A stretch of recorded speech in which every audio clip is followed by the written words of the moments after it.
Haste. Haste. Eston. Eston. Nomo thetis. Nomothetes. Kai. Kai. Cretes. Cretes. Ho. Ho. Dinaminois. Dinaminois. Sose. Kai. Kai. Apolese. Apolese. See? See. See, that's just like in Spanish. See. No, you left out one. See. See. See. Day. Day. Tis. Peace. A. A. Ho. Crenon. Tone. Tone. Placion. All right. Let's see what this says. Haste estin. Now in King James it says something like, what does it say in King James? There is one lawgiver. What? There is one lawgiver who is able to save and to destroy. Who art thou that judgest one another? What does it say now? Start off with it. Is that King James? Yeah. James There is one James lawgiver. 4:12. there is one lawgiver who is able to save and to destroy. Who art thou that judgest another? All right. This one says there is only one lawgiver. All right. Only one. Yes. All right. Actually, only isn't there. It's in italics. It's in italics. Only isn't there. Of course, it doesn't say But, it here. but, does yours have only? No. No, there is one lawgiver. Okay. One he is what it literally says. One he is excludes all others, doesn't it? Okay. All right? So, you can understand that there is only, but it's not in the original language. One he is lawgiver, all right? Nomo thetes. Now, it comes from nomos antithemy, is what this word comes from. Nomos thetes. It means to place a law. To give a law and to place a law. Then it says, and judge, critic. Our word critic comes right out of this word cretes. What is the word in Spanish, Sister Andino? What's the word for critic in Spanish or judge? Juez or judge. What? Say that again. Juez. Juez? All right. Or judge. All right. How about critic? Critico. Critico. All right. That's right. Straight out of Greek then. Isn't it? All right. That word means to judge. All right. And the one being able, ho dinamenos. The one being able. Now the word the, see that word ho there? Ho. See it? That's the O with a rough breather on top of it. A ho, like ho, ho, ho, like Santa Claus, right? Ho dinamenos. Ho dinamonos. The one being able to judge. Or to save, that is. The one being able to save. There is one lawgiver and one critic and one being able to save. All right? So. That comes from, or sose comes from so, to save. And James 4:12. And apolese. Apolese. This word apolese also means to put somebody in hell. Also, that's what it means. It means a final destruction. But the people in hell don't burn up, do they? No, they don't burn up. We had a real good song to start off with these verses tonight. We're going to get into it a little bit later. I'd rather have Jesus and silver and gold and on, and the powers of the sin that brings into that destroys. Our sins destroy us. And when God puts us in file 13, we have really put ourselves in file 13. What's file 13? Trash can. The trash can. The trash can, the garbage pit of humanity is, and angels and demons, is hell. All right? To destroy. And you, who are you? The one judging, the neighbor, the one near you. All right? The one near you. Now, the book of James here is coming down hard and heavy on the Pharisees. The courts were bought and sold in this day by the rich and the powerful. The courts were bought and sold by the rich and powerful. And if you knew the right people, you got anything you wanted. Of course, it's not very different from that today, I'll tell you the truth. But if you knew the right people, you could get anything you wanted. And these were people that usurped power over others. The average person was he was at the mercy of the big shots.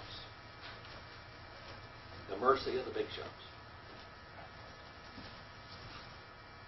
Who are you, he says, to destroy and to judge people and people's lives? Hebrews 7:11, 8 and verse 6, Matthew 10:28, Deuteronomy 32 verse 39, 1 Samuel 2:16, 2 Kings 5 and 7. These are all Romans 9 and 20 and 14 and 4, and James 2 and 20. These are all cross references to this verse. So this verse just does not stand out by itself in the Bible, does it? It's not all by itself. What is in this verse right here is very powerful. Now keep in mind that sermon that we heard to begin with, that sermon and song. Okay?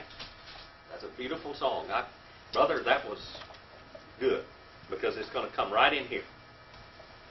Now, here we have a warning against boasting and bragging.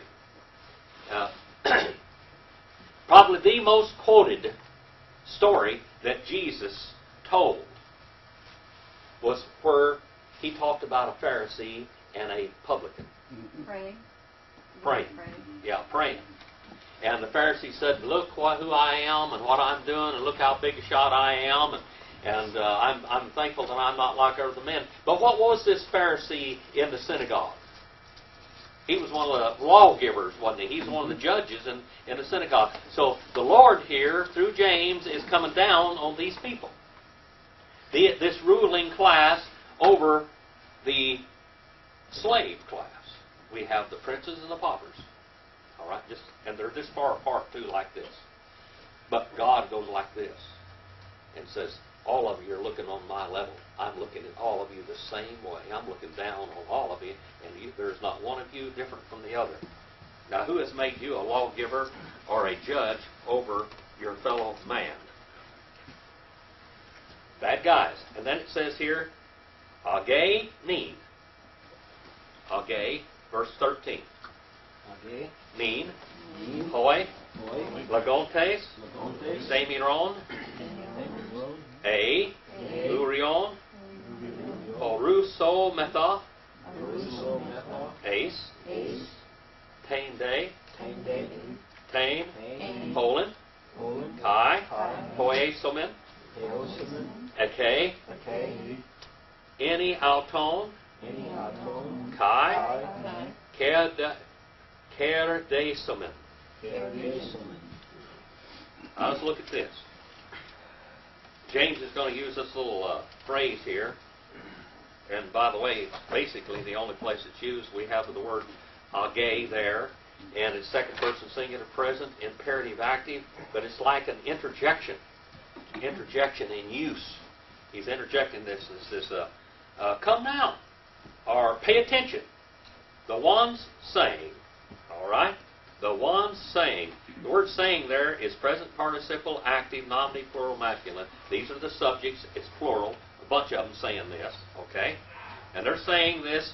I want you to pay attention. Who is the God of heaven and earth and the God of time and the God of great power? This is the God that we serve.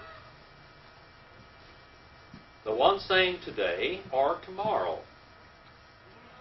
The word tomorrow there, it's actually, see that word tomorrow, that's an adverb. When you have an adverb, usually on the end of the word, what do you have it when you have an adverb? An ly.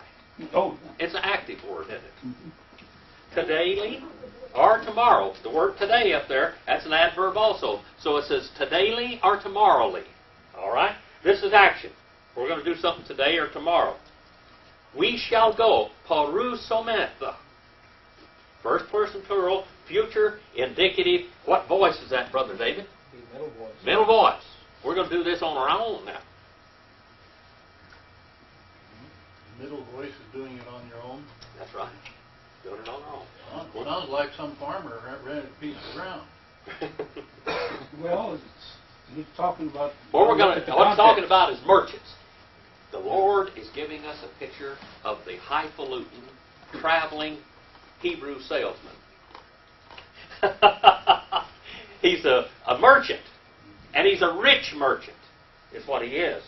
This guy has got a lot of slaves dragging his stuff along, and he's overpowering all of them, and he is a rich and powerful man. We shall go ace. Look at that word ace there. That's a preposition, page 119, if you want to look it up in your little books, if you want to write that down. All right? And this is a sign of the direct object, isn't it? All right, what's the Hebrew equivalent of ace in Greek? The Hebrew equivalent of this. Remember that one, the first and last letters of the Hebrew Keep that in mind. All right? And the word ace means extension or limitation of thought or verbal action. That's what the grammatical idea is. All right? Now, I brought some things to show you tonight. Grammar is very important in Greek. All right? Some of you haven't seen this. This is a Greek grammar. I showed you a big lexicon last week. Well, here's the big Greek grammar. This one A.T. Robertson wrote. It's a grammar of the Greek New Testament in the light of historical research by A.T. Robertson. And I'm going to put this on the camera there. Now, where I keep quoting these grammatical terms to you, I only quote the ones that are the most important. Ace is an extremely important little preposition. This is where we have to argue with people about baptism or regeneration. You're baptized ace aphasin, for the forgiveness of sins. For the forgiveness? No. Extension or limitation of thought or verbal action because of the forgiveness of sins is why we're baptized. We're baptized because we have been saved. Anyway, this book is filled with grammatical explanations all the way through it. This is, if you're really going to study Greek, a lot. Now, you know the little Greek grammar that I wrote, the little thin Greek grammar? Almost everything that's in that grammar is in this one right here. Everything that's in this is in that little grammar, but it's in the extremely brief form. This one explains it to the nth degree right here. All right? And of course, you know about the analytical Greek lexicon, which you absolutely need if you're going to study it. And then, if you're going to find out how many times a Greek word is used in the New Testament, you have this one. But there isn't any English in it at all. You look up the Greek word, and it tells you every place it's found in the New Testament. And that's it. That's what we call a concordance. And this is a concordance to the Greek New Testament by Moulton and Gittin. Again, well, I've shown you this one to you or not, and we'll show this one to the camera because this one's for future use. All right? The concordance to the Greek New Testament. Now, that's where you find out how words are used in different ways. A.T. Robertson wrote a short Greek grammar, a brief one. And this is it. And it's been out of print for so long. I had this printed a long time ago, and anyway, there it is. That's a short Greek grammar. This is just a really concise. Now, the one I have is not a short Greek grammar. That's what you call a brief Greek grammar. It's gone by so quick. But you know what? Still, everything is in my little Greek grammars in these books, except it uses it in a very brief term. I don't explain everything very well. Now, remember I told you about the moods and tenses, how important they are. They wrote a whole book about it. The moods and tenses of the New Testament Greek by Burton. This tells you just about moods and tenses. All of the moods and tenses that I talk about, the indicative mode and the imperfect tense and the perfect tense and pluperfect and all that. All right, I'm going to put this one up there also. By Moulton. You've got everything plugged in, Jerry? I've got everything plugged in. If I didn't, I'd sure be lost right now, wouldn't I? Now, I told you about the text in the New Testament. And here is how you study the text. As we go and we find different things in the text of the New Testament. This is by Bruce Metzger, and it's full of material about the text of the New Testament. And it's probably the best book that's ever been written on the text of the New Testament. It's The Text of the New Testament, Its Transmission, Corruption, and Restoration by Bruce Manning Metzger. All right. Well, you got some of these things. Now, as we get this, that little word ace there. Now, I told you there are a few good commentaries. But when you read these kind of commentaries like this, Brother Wally, you know what you got to know? German. A little bit German. Yeah. What does it say right there? Where is it? Kiel Dietzlich. All right. Kyle and Delich. All right. It's German. All right. So there's a lot of German, some Latin in here, and Greek and Hebrew. And there's 10 volumes of this. And there's 10 volumes of it, and it goes down into the New Testament, cross-references to the Old Testament in places. John 1 and 1. It'll tell you all about John 1 and 1 and who the Logos really is in here. Because it goes back to the book of Genesis. Anyway, these like this are very important, but you've got to know, you've got to have your foot in languages to do it. Now, those of you that can learn, that know Spanish and German, you already have a head start. Brother Phil one time asked me a question. One of his students had asked him. He said, I've got some real smart students in my class, and they asked me a question, and I don't know the answer. And he said, I know I could get it from you. And he asked me the question, and I said, well, I'll tell you what to do. Go to Colin. Do you have Colin Delich? And he said, yeah. I said, well, go there and look it up. He looked at me and said, I can't read it. Well, you know what? It's hard, so I went and looked it up for him and gave him the answer. But you do have to know other languages. Half of it's in Hebrew and half of it's in Greek and some of them in Latin and German and whatever. So you've got to know, be exposed to these languages. That's why it's important to know languages. All right, now let's go back and look at this thing. Come now, the one saying today or tomorrow, we'll go ACE. Extension or limitation of thought or verbal action. That's one thing you really need to remember. Unto this place, the city. All right? Look at the word. Tain, Dane. That's a little old. You can look that one up on page 403 if you want to look it up. All right? That Tain, Dane, that comes from ho and day, actually. And it says the, they, over the, kind of are in this place. The word Pauline. Have you ever heard the word police? Mm-hmm. The root of this is police. We got our word police from this. What does a policeman do? Most time nothing. What is a policeman supposed to do? Enforce the law. He's supposed to keep the city safe. That's what he's supposed to do. That's why they call him a policeman. He's supposed to keep a city safe. And then, we shall do or we shall work. Comes from poio. Page 332 and page 333 if you want to look up that word poio there. We shall work. Here, ake. Here we have another adverb of place, and that you can look that one up on page 123 if you want to. And then it says there, a year. All right. Now the word enioton, what it actually means is a full cycle of seasons. A full circle of seasons. That's what that word means. Iaoton. A full circle of seasons. And how long is a full circle of seasons, basically? A year. How long? How many days? 365. 365 days, basically. All right? Now, how many of you know that you're going to make it until December, the last day of December this year? No idea. We think we will. Huh? We think we will. Well, we think we do. We can't imagine being dead, but can you guarantee? Well, there was a man that was kind of arrogant. I like the old guy, but he was arrogant. George Burns. Remember him? Oh, yeah. He had made a contract to show in a place when he was 100 years old, I believe. Yeah, he did that. Yeah, he made a contract, but I don't think he did it. Well, they didn't have the party, but he couldn't attend. Yeah, he was couldn't gone. make it. He was about gone. He was But almost did gone. Get there. Jim? You Can I ask you something? yes. My printout, I have an extra word that you don't have in the text here. Okay, where is it, brother? It's after the cat. Which, after Kai? All right.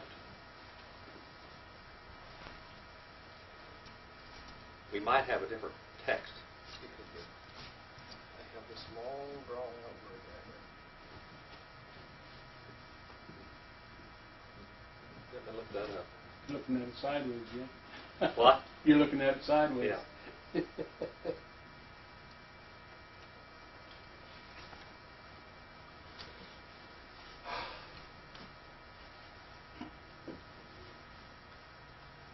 Let me see if I can see if it's in this one.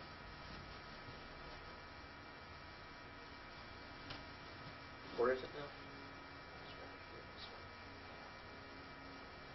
All right. I probably left that one out, didn't I? So write that one down in there. It's let me-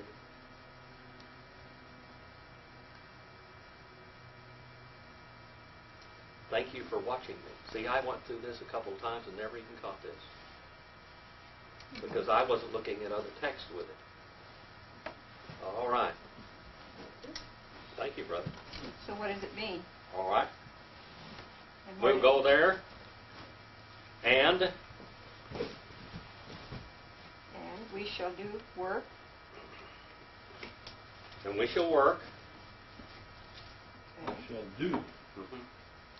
Or work. Yep, do our work. All right. This one says engage in business. And we shall, it means that we shall trade. That eporo somatha, it means we shall trade. It's a long word. We shall work and we shall trade. All right? And it's first person plural, future indicative, active. Buy and sell and make gain. Okay, Get now that's another word. Can you put that on the We board? shall trade. I'm going to put that one up on the road. And where does it go in this? After what word? You see that Kai at the bottom? At the very bottom? A year. Just We this. there, a year, and then right there, and then we have the word ealton, and then kai, and it goes right in the middle there, just before the other one. I just left part of it out. I skipped over it. See, I know how you can make all these mistakes. I've made them. In texture. That's how the textural mistakes were made. See, we left out a little bit here. All right?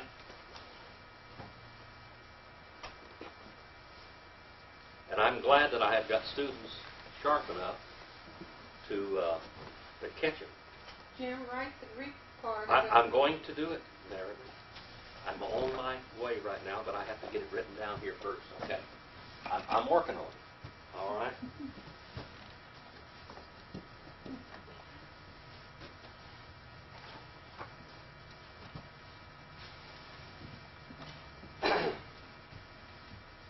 Now, if I can find it within my... I can't read without my glasses, and then I can't see when I look up. Any of you have that kind of a problem? You got bifocals? That's Yeah, why I've I've got got bifocals. trifocals. That's why I don't have Want me to write bifocals. it down? I'm the one who brought it. I'm the cookie one who brought it up.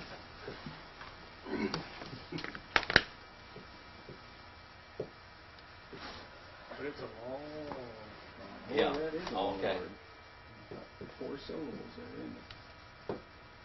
All right. First person plural, future indicative active. That makes me proud of you guys when you catch these things. You caught one or two, David, in the past. I know you're paying attention when you do that. All right. We shall trade. All right? We shall trade. That's another word. Both 2 words that mean trade. All right? We shall trade. This word means just trade. We'll trade back and forth, okay? We're going to make some transactions. We shall make transactions.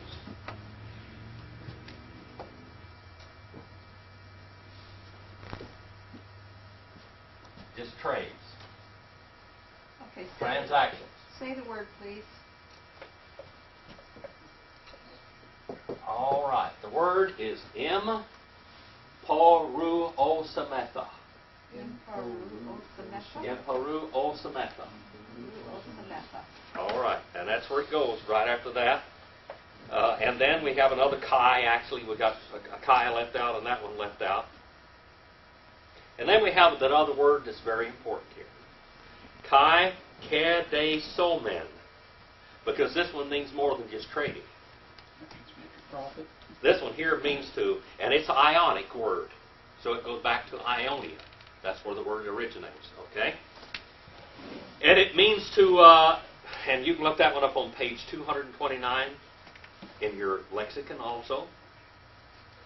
And it means to make a profit, to trade but make a profit. It comes from kerdos, which means gain. All right? Now, do you like to farm, Brother Wallace? Sure, I do. Would you farm if you lost money? Yeah. He has been a year. You did that quite a few years. Well, I know all about that too. With 40 acres, you can lose money every day and farm it. It just doesn't work unless you got a nursery on it.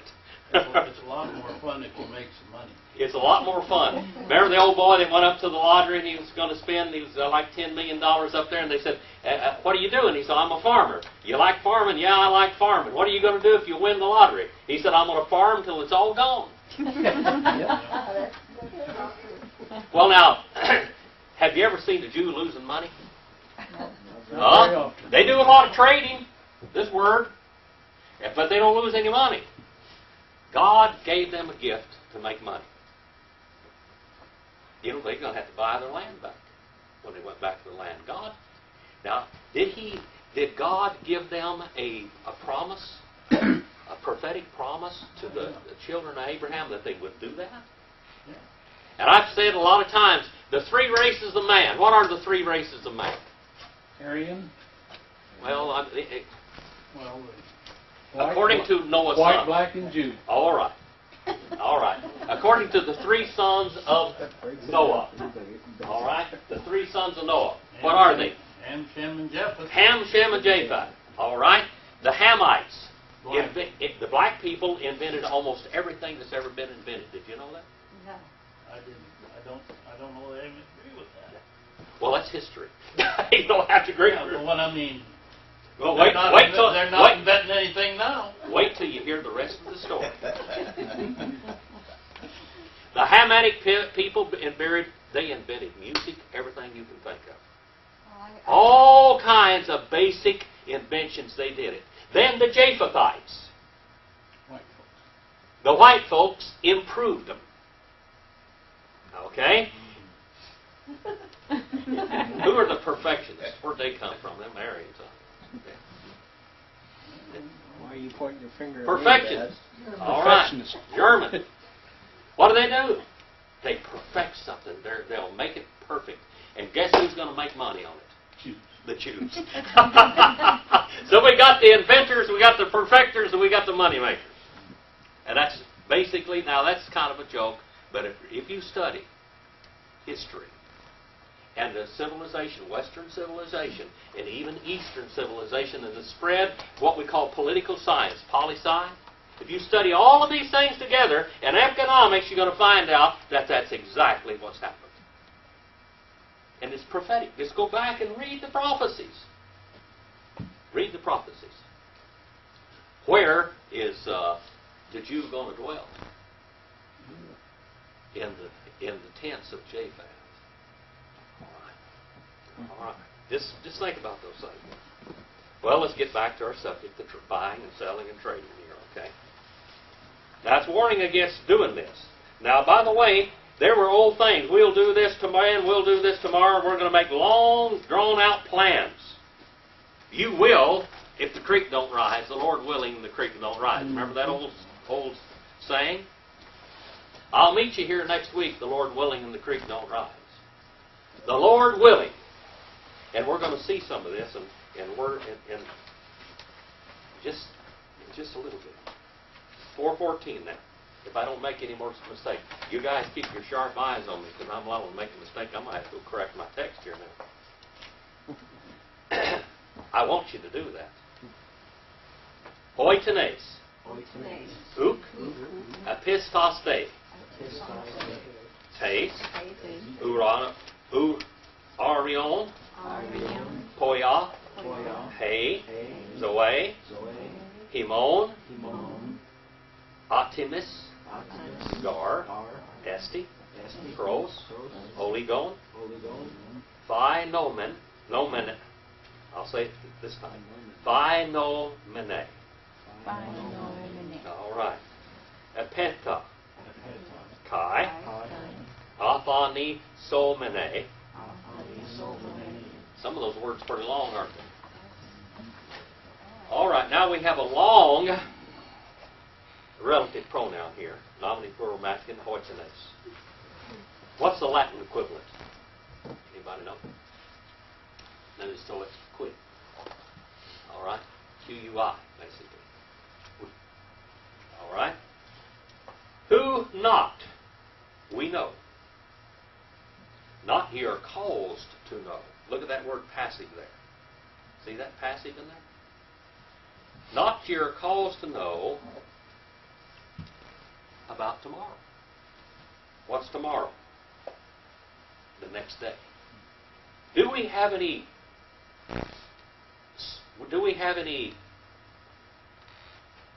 guarantee of tomorrow? No.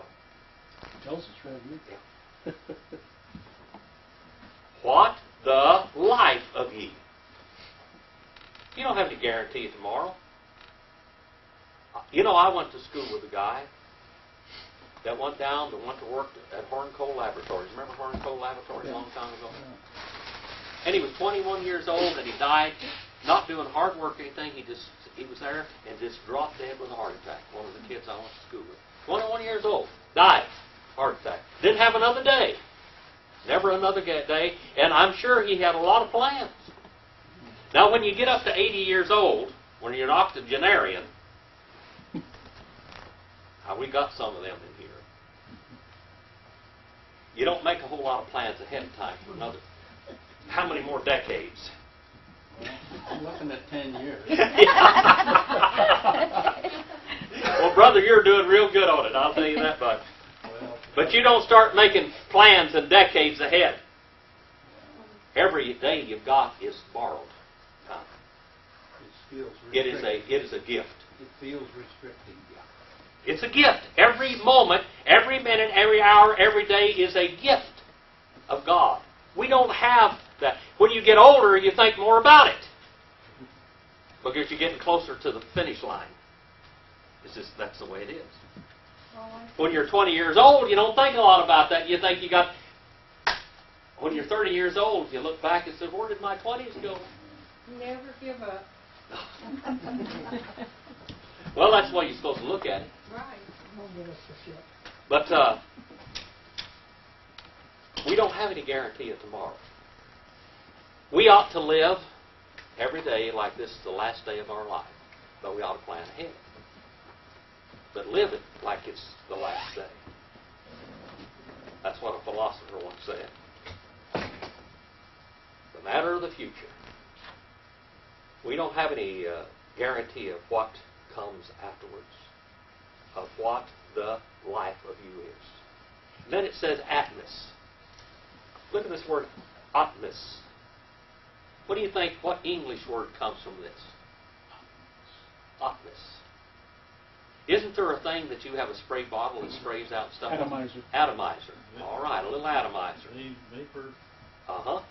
Atomizer. That's the thing you spray. Women used to have perfume and atomizers. Remember those little things they sprayed the perfume on? They still have those things? All right. And you go out there. I had an atomizer that I go out there and put fly spray in and spray the horses with. Keep the flies off of them. And we have an atmosphere, don't we? All from this word right here. Atmos. For ye are, for vapor ye are. Pros olikon. For a little while. It's gone. Appearing. our lives, if we lived 100 years, what is the history of mankind? What's the real history of mankind? What's all the history of man that we know about historically and factually? How old is man? How long has he been on this earth?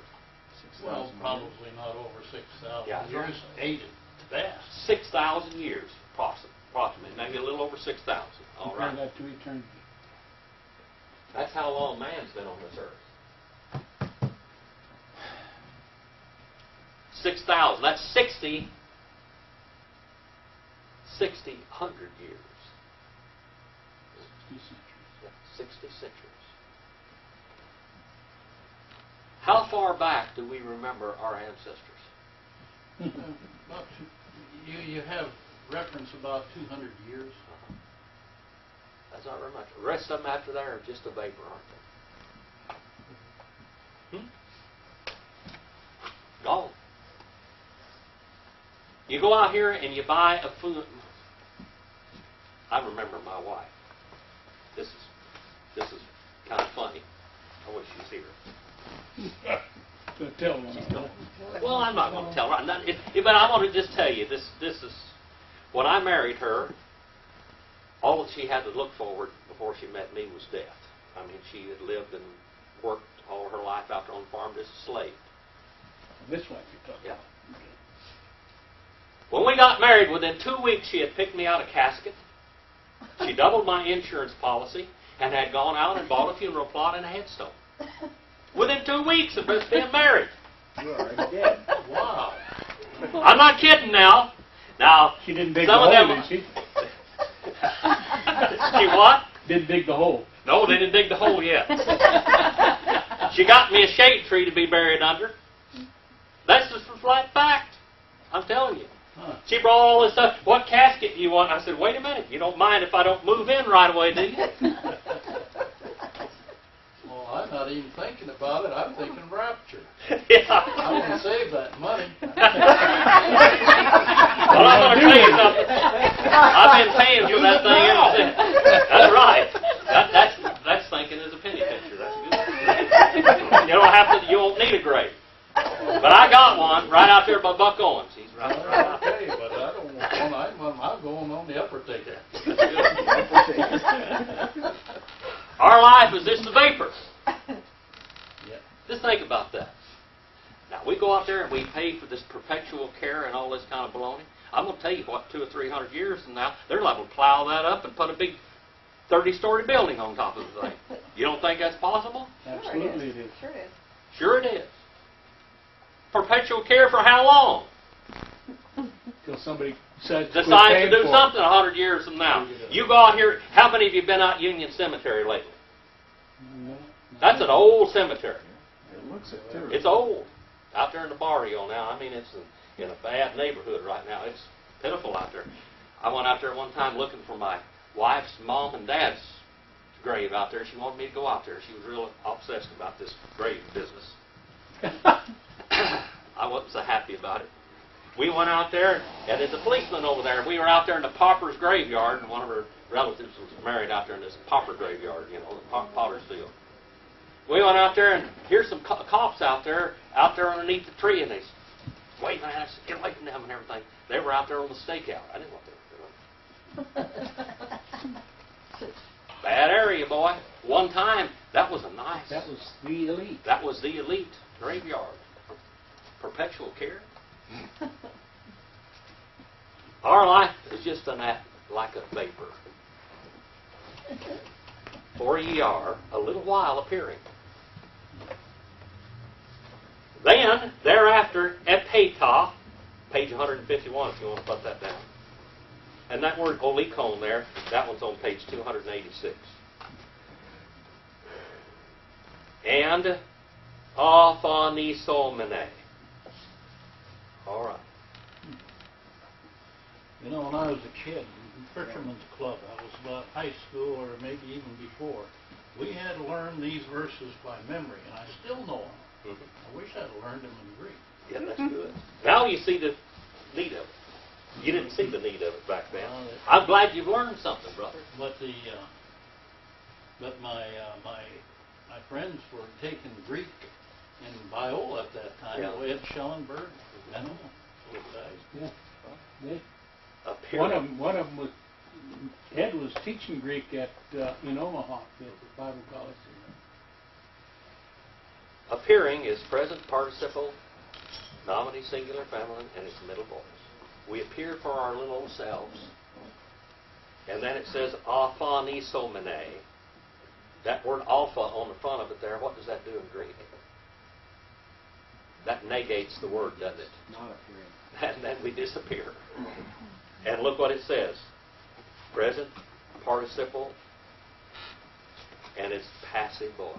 Or not passive, but middle voice. We appear and we disappear.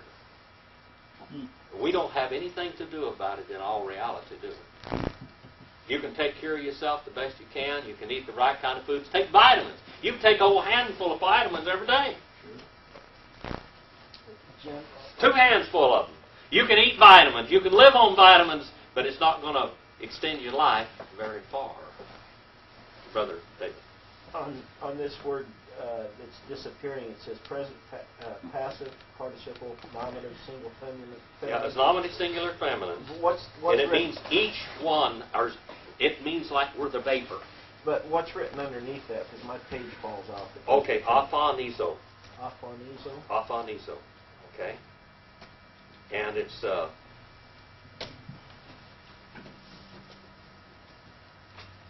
present participle, middle voice, nominative singular feminine, and it's describing that little vapor up there. We're like a vapor.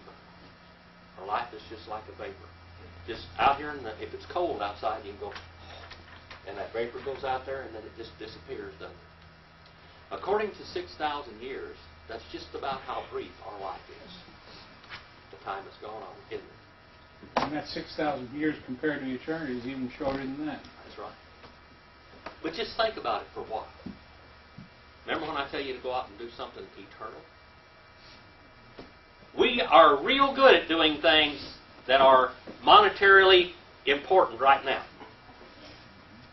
But how much eternal things do we do? Well, one thing about it, when you go to church and learn the Word of God, that's eternal.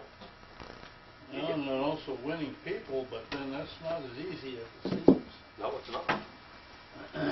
Seems Winning like everybody in full would say, hey, this is great, I want it. Mm-hmm. But somehow they don't.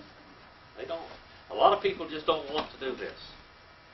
I've been reading another book about the Dalton gang. You ever heard of the Daltons? Oh, yeah. The Daltons and the I Youngers and the visited their James. I visited their hideout. All right. They lived here in this valley, up and down through They this were valley in for a long time. Kansas. Yeah. Well, they were here. Kansas and They lived Oklahoma, right here. too. They lived right here. They robbed trains right up and down the San Joaquin Valley. They worked up there in Merced. And one of them, Littleton, he lived out here almost all his life. He didn't get in trouble, is the only thing about him. He was not famous. That family they had a wonderful mother. Her father was very rich. When she got married, he gave her $15,000. And that was in 1840s, 50s. $15,000 was a lot of money. Her husband did not drink. He did not swear or cuss. He did not gamble with cards or anything. He only had one fault. One fault. Like to rob trains. No. Honest man. Very Christian man. He was from Kentucky. What do you think he did? Raise horses. Racehorses. Oh. And he spent all of his money on racehorses. With racehorses. His farm, everything he had went on that. And he hauled them boys around from one race to the other. Grat and Bob and Bill and all of those. There was 10 boys altogether. His mother sometimes his mother had only seen him 2 months of the year. He was off chasing around racing his horses on, he said, these flea-bitten nags. He said, it wasn't my mother's fault that the boys went bad. He says, but she had part to do with it. She said, the kids were, those boys, the ones that were the train robbers and stuff, the older boys she disciplined and she straightened out. But here come this other little bunch of boys, about 5 of those boys. They came up and they were spoiled. They would sit there and hold their breath until they turned blue. And they'd get what they wanted. And all the other boys was waiting on these little brats.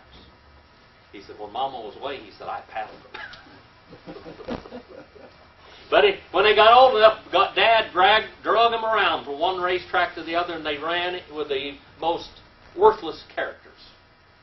My dad never played cards or anything, never cussed, never drank, never used tobacco in his life.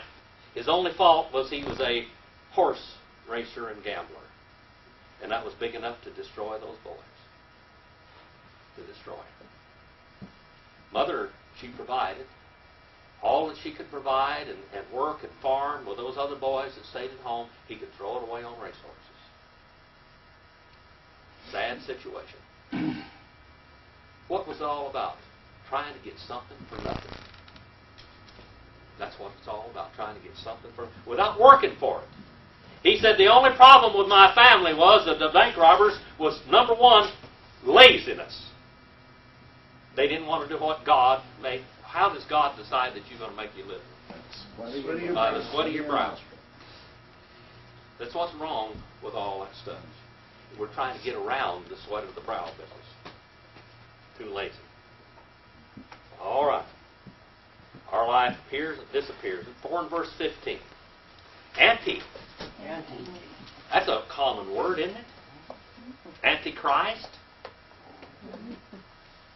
Anti-feminist. Whatever you know. Anti this or anti that. 2. Legain. Himas. Yon. Ho. Have to wait on me for just a moment. I wish that thing would pop up there loud enough where I could hear it. Yon. Ho. Kyrios. Zele. Kai.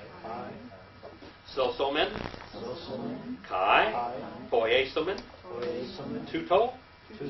A. Ikaino. Now this word, this little phrase is a very common saying back then. It was common in Arabic. What do the Arabs say? If Allah wills. All right?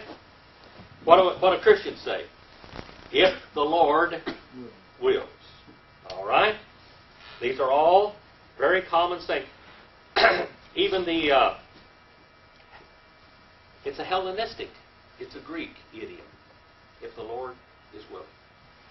In English, if the Lord is willing. It's gone. This is a phrase that's gone off. It didn't come basically from the Bible. It just came from people.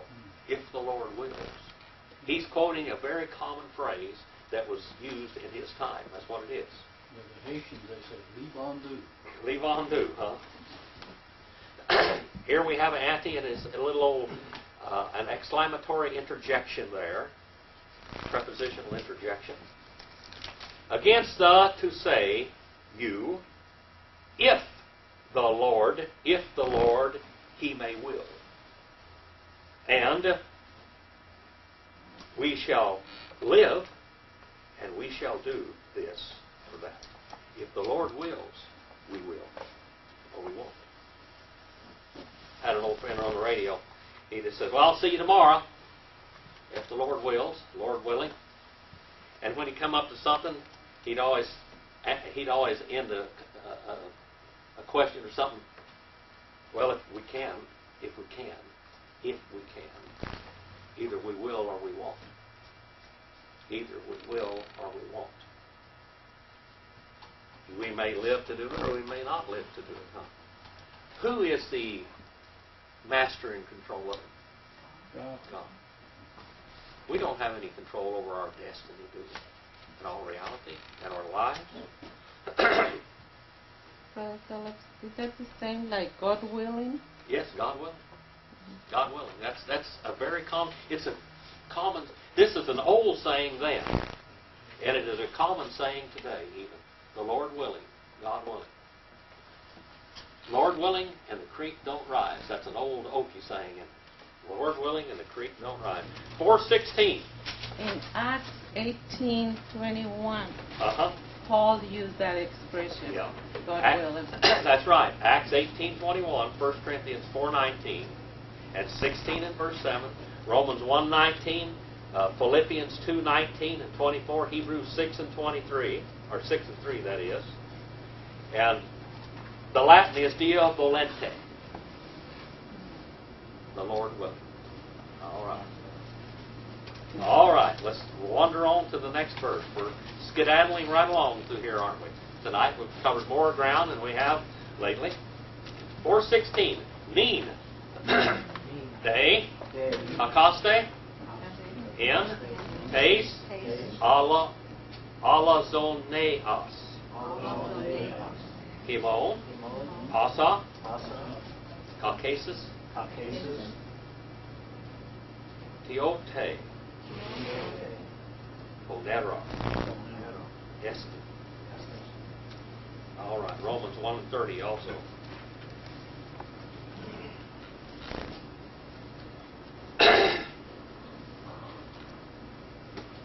But now, or moreover now, that word day there is a weak adversative conjunction. Put down page 85 there so you can look it up and read all about it, all right?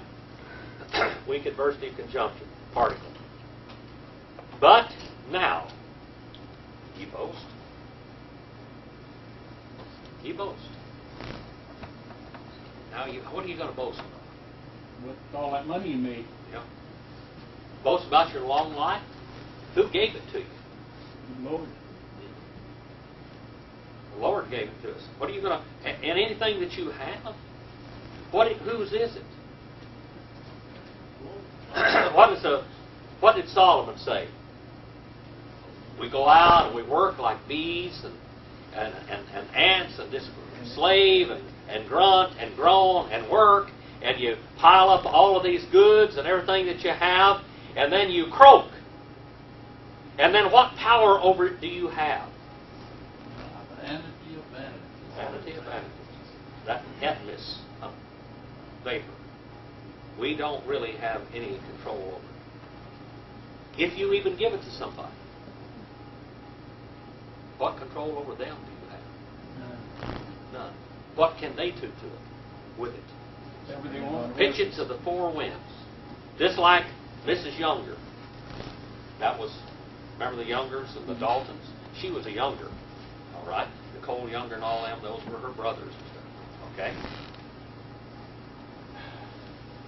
She started out with $15,000. Her father was very rich. Her father was a smart old guy, I guess. He had about 150 slaves. He slit. This guy was slick. He's probably part Jewish. He sent out these slaves to borrow money from the neighbors, tell them that they were starving to death. He'd go borrow money, and then he'd get all them slaves back there and get the money from them, and then he'd go off and make some investment and make money on it. At all time, at home, around home, he's wearing all these old wore-out clothes and everything. When he'd go off on the big business trips, he'd put on these slick-looking suits. Nobody where he lived knew that he had any money at all. But he tried to provide for his children. And he'd take the profits and then pay the money back. Yeah. Well, he didn't pay the money back. They just get it. One-way borrowing. If you loan money to a slave, what guarantee are you going to get it back? They don't own themselves. Do we own ourselves in all reality? Oh. We don't own even the 6x6 lot that they bury us in. They'll liable to take that away from us someday. But now you brag, you boast, second person plural present indicative middle voice. Look at that middle voice there. Remember the book on the modes and tenses there? I'm trying to impart a little bit of what I've learned from those books to you. Middle voice. We boast and we brag in the vauntings, braggings, and boastings, and all of it there, it means empty. Empty vauntings, empty braggings, and empty boastings. It's nothing but hot air of ye. And then all your bragging or boasting of such evil it is. Does the word pretensions fit there? Yes. Pretension. What do we do when we boast and brag? We're being pretentious. We're pretending that we aren't. We're pretending something we aren't. Arrogance. Thank you, young lady. That's what it says here. Narcissism. What's narcissism? Lover of oneself. Lover of oneself. Narcissist looked at himself in the mirror, didn't he? And this gloried in his beauty. And who gave him the beauty? If he had beauty at all. How many of you ever seen somebody come out looking like they were scrambled up with an egg beater and then popped? I guarantee you there's nothing you can do about it. If you're born beautiful, young lady, you're just beautiful. Thank you, Jesus. If you're born handsome, you're just handsome. There's nothing you can do. There's nothing you ever did to get it. It just happens sometimes. Plastic surgery. Yes. They can only do so much. Sometimes it goes backwards. You can't make a silk purse out of a sow's ear. You know, I mean, you can do a little bit. But what do? It's all going to rot away anyway. We're going to find that out in just a couple of verses. These verses aren't to make you depressed. These are to make you a realist. Okay, a realist. They aren't depressing, but they're to make you a realist. Know what you are. Evil ponera. What's this ponera? Pornographic. There's Pornographic. couples. Huh? Pornographic. That pornographic comes from this word here. Prostitution comes from this word here. Basically perversion. Perversion comes from this word here. Practiced. Which word is that?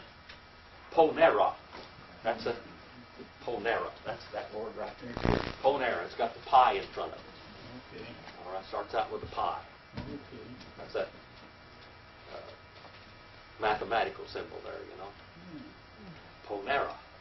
That's practiced, intensified evil. Now you can glory and you can boast in Christ. 1 Thessalonians 2:19. All right. Romans 1:30 and 1 John 2:16. By the way, the word Allah, Zoneos, that one was used a couple of times in the New Testament. A couple of times. 4 and verse 17. Let's look at that. If you're going to look at this a little bit, do you think then if you have a little left over from your paycheck or your Social Security, do you feel bad about it? Oh, you shouldn't feel bad about it. You Well, should feel blessed about it. Well, I know, but you get the feeling that if you have a little more than somebody else has, you begin to think, well, am I boasting? You kind of like it when you have a little When you're more not than in the me. red. Huh? Remember all the years you were in the red? Well, I know, but then now, then you felt Don't feel guilty about it. Then You you felt felt humble. Then you felt humble. Just That's remember. what we're supposed to do. That's right.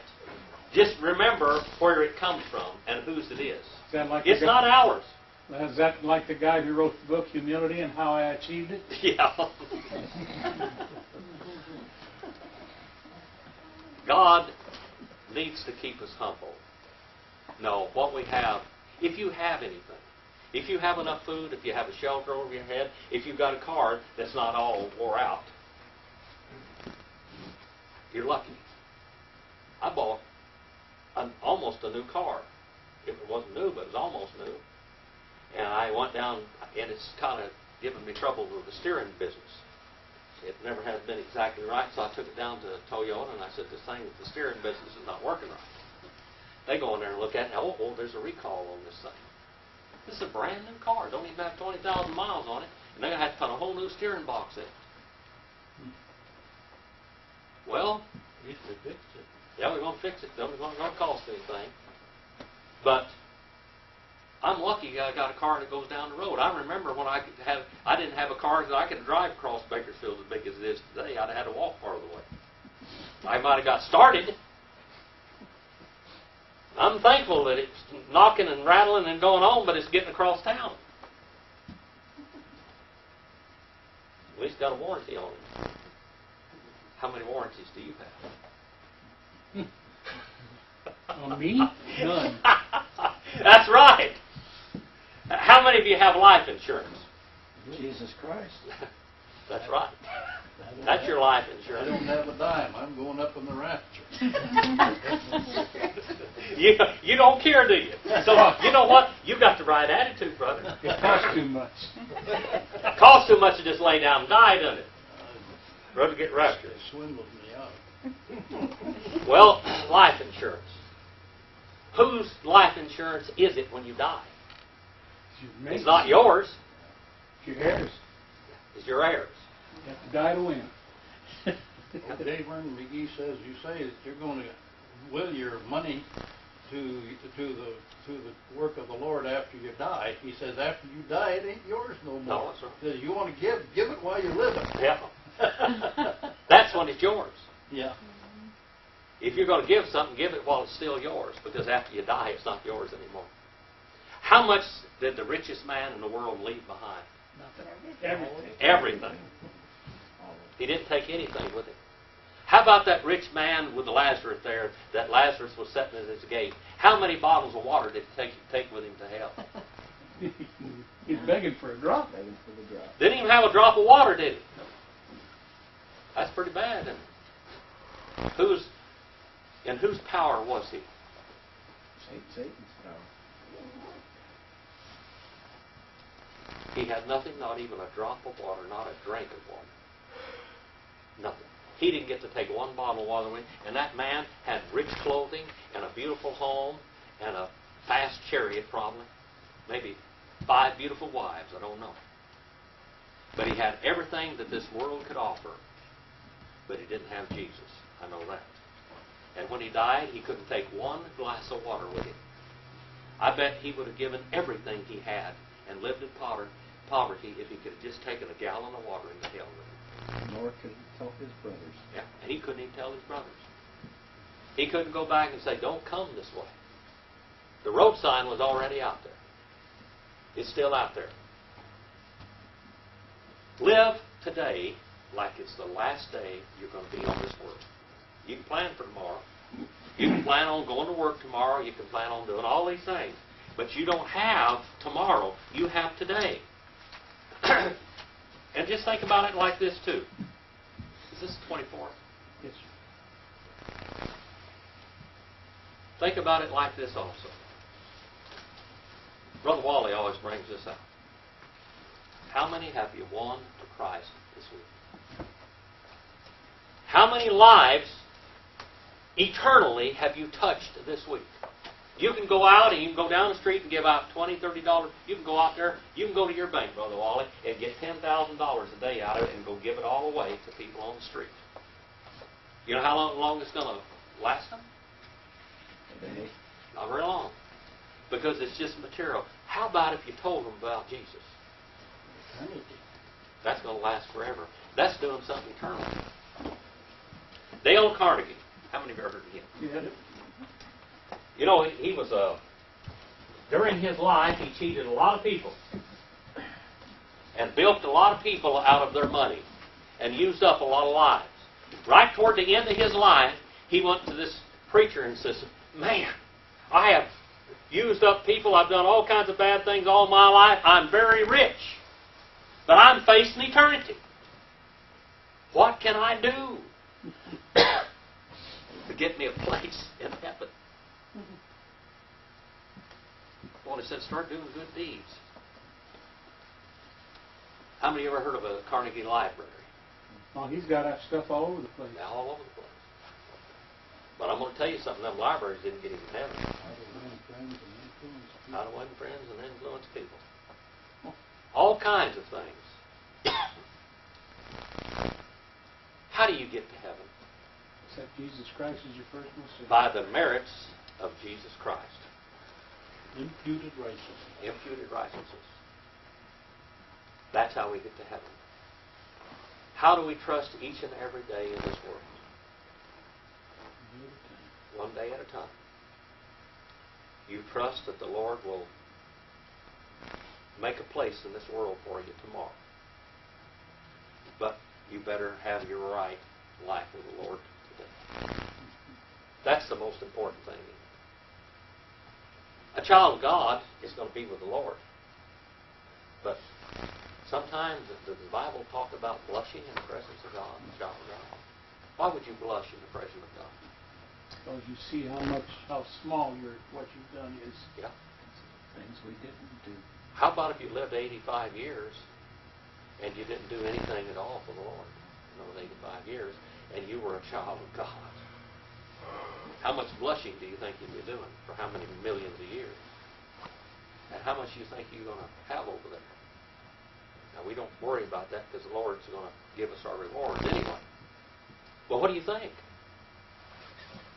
What you do here does matter. It does matter. Dale Carnegie, I don't know whether he's a saved man or a lost man. I really don't know. But I guarantee you he didn't get to heaven by building a library. And he had a guilty conscience of what he had done to people to get where he got, where he went, and where he was, and to get what he had. Well, I'm going to turn you loose on the world. Do something eternal this week. Get out there and thrash around and see who you can influence. Win friends and influence people for the Lord. They'll have to build them libraries. Tell them about Jesus. Brother David, would you dismiss us in prayer, please, brother? Dear Heavenly Father, we thank you for this lesson that we had tonight. Lord, we just realize how temporal our time on earth here is. Father, just help us to go out and to impart these things to lost people out there that don't know you, Lord. We just pray for our family and our loved ones that don't know you, Father. Help us to get across to them who you are. We ask your blessings on all the ones that came tonight to hear your word preached, Lord. Bless us as we go our separate ways. Protect Jim and his family. Father, in a special way this week. We just thank you so much for the word that he brings to us on a weekly basis, Father. Thank you for his work and his time that he prepares for these messages. We just thank you for everything that you've given us. In your name. Amen. Under every license floats, Nachhinein und Glauben groß. Oh, it's been recorded. You heard that? Please sing it. I don't have it on this one. I got it on the other one. Jim, do you know that little chorus? It goes, he owns the cattle on 1,000 hills, the wealth in every mine. He owns the rivers and the rocks and rills, the sun and stars that shine. Wonderful riches more than tongue can tell. He is my Father, so they're mine as well. He owns the cattle on 1,000 hills. I know that he will care for me. Amen. You know, Billy Lockemeyer used to tell a story. He says this guy come down the road with his cow. He says, "Where are you going with the cow?" He's going to take it to the auction. I'm going to sell it, and I'm going to take this money, and I'm going to go and have me a good time. So he walks down, and all of a sudden, not about an hour or two later, here he comes, all beat up, and his head all cracked open and everything. He says, "What happened?" He says, "Somebody jumped me, stole my cow, beat the crap out of me." And he says, "And here I am." He says, "Where are you going now?" He says, "Home, the Lord willing." That's home, the Lord willing. All of a sudden it changes, doesn't it? Yeah.